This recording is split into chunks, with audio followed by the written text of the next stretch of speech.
We're going to start with Uriah Kaplan's rough generalization and work our way outwards a bit. The science of Kabbalah is divided into three basic areas: the theoretical, the meditative, and the practical, right? Now, this statement in and of itself is a bit vague and doesn't really describe the Kabbalah of today. Maybe the old Oxford Dictionary could give us a little bit of insight, yeah? The ancient Jewish tradition of mystical interpretation of the Torah, first transmitted orally and using esoteric methods, including ciphers. It reached the height of its influence in the later Middle Ages and remained significant in Hasidism, right? Now we're getting somewhere. See, there's this huge confusion online with a ton of misinformation about who can or can't practice Kabbalah. All of these conflicting schools of thought and concepts of cultural appropriation tend to dominate the discussion. When the Oxford Dictionary literally describes it as the ancient Jewish tradition of mystical interpretation of the Torah, it's not rocket science to figure out why. Now, I have two problems with this discussion. A, occultists that aren't dedicated enough to follow in the footsteps of Dion or Israel Regardie and genuinely learn about the Jewish tradition. I mean, I could hand a copy of the Mystical Qabalah to a rabbi and they would at least recognize the threads of the Sefer Yetzirah within the text. Anyone can look at the Golden Dawn system and see it. And Israel Regardie was born Orthodox, so we won't even address that one. He rejected the path for different reasons. I just want you all aware that when you're on the internet in incredibly Jewish spaces telling Jewish people what Kabbalah is with no regard for its origin, and they reject you, it's not because they're gatekeeping.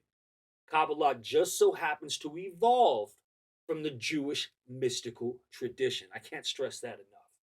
B, to not study the occult schools of thought is a huge mistake. There are so many blinds in understanding and conflicts that can be reconciled just by studying Hermetic philosophy. I know those of you who follow the thinking of the Ari see all of the magical schools as dangerous and demeaning, but the pathwork alone in the Thoth Tarot is immaculate. At the end of the day, whether we like it or not, there are several forms of Kabbalah in existence now.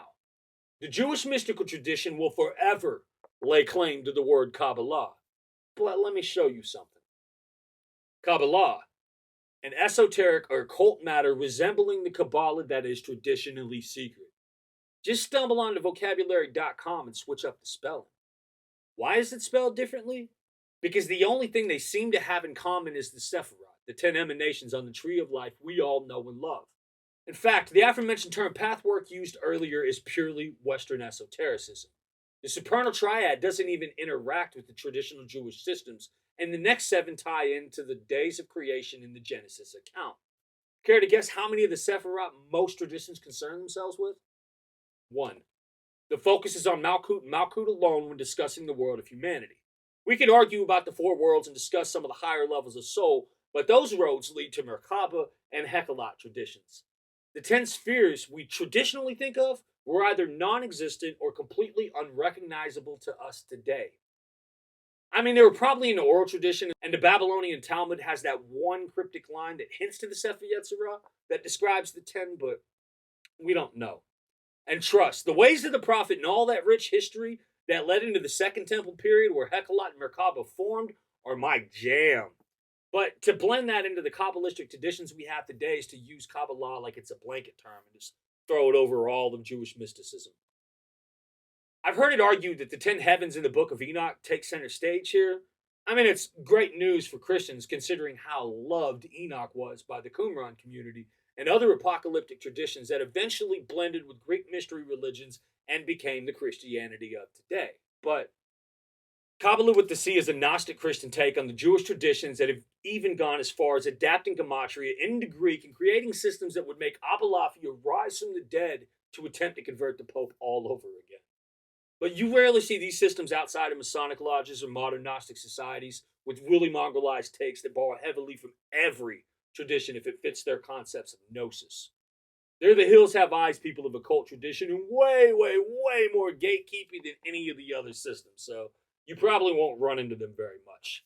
Which is funny because Yehoshua's teachings aren't so different from Hillel the Elder, the famous Second Temple era rabbi, right? that Yehoshua seems to be instructing his disciples in a system of belief more in line with Merkaba mysticism than Gnosis. But I get it. Paul was definitely an initiate of some mystery religion with a deep understanding of what we would call hidden wisdom.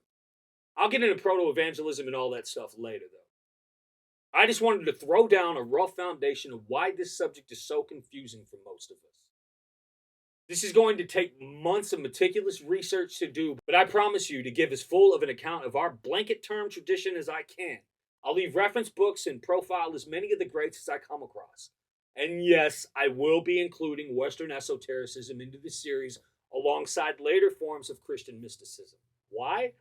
Because I can literally show parallels between Teresa of Avila's interior castles with the meditative practices modern Kabbalist teachers like Tamar Frankio use in their coursework.